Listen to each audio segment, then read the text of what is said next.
அதிகாரம். சகோதரரே, நான் உங்களிடத்தில் வந்தபோது தேவனை பற்றிய சாட்சியை சிறந்த வசனை போடாவது நாணத்தோடாவது அறிவிக்கிறவனாக வரவில்லை.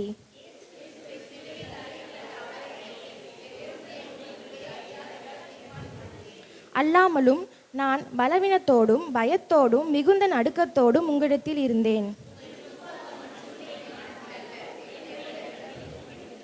என் பேச்சும் என் பிரசங்கமும் மனுஷ ஞானத்திற்குரிய நயவசனம் உள்ளதாய் இராமல் ஆவியினாலும் பலத்தினாலும் உறுதிப்படுத்தப்பட்டதாய் இருந்தது.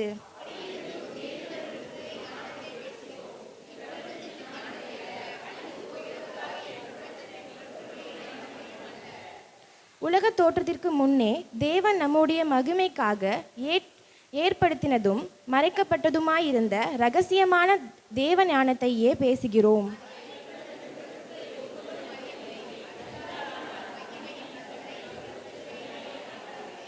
எழுதியிருக்கிறபடி தேவன் தம்மில் அன்பு கூறுகிறவர்களுக்கு ஆயத்த பண்ணினவைகளை கண் காணவும் இல்லை, காது கேட்கவும் இல்லை, அவைகள் மனுஷனுடைய இருதயத்தில் தோன்றவும் இல்லை.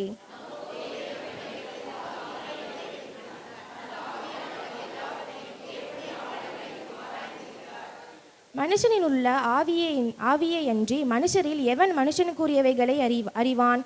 அப்படி போல தேவனுடைய ஆவியே அன்றி ஒருவனும் தேவனுக்குரியவைகளை அறிய மாட்டான்.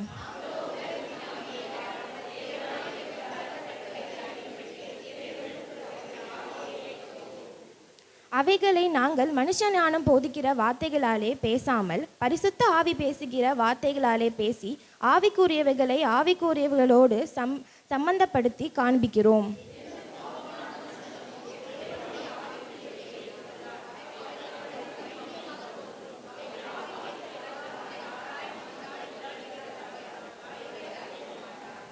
ஆவிக்குரியவன் எல்லாவற்றையும் ஆராய்ந்து நிதானிக்கிறான், ஆனாலும் அவன் மற்றொருவனாலும் ஆராய்ந்து நிதானிக்கப்படான். கர்த்தருக்கு போதிக்கத்தக்கதாக அவருடைய சிந்தையை அறிந்தவன் யார்? எங்களுக்கோ கிறிஸ்துவின் சிந்தை உண்டாயிருக்கிறது. ஆமென்.